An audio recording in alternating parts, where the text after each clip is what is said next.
புரியாத கவிதை போல வாழ்ந்து வந்தேனே, அவையாவும் முந்தன் கண்ணில் அர்த்தம் கண்டேனே.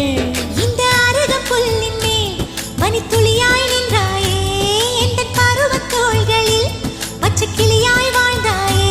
என்னை துளசி செடியாய் சுற்றி வந்தாயோ, கண்ணால் பார்த்து பார்த்து வெற்றி கண்டாயோ.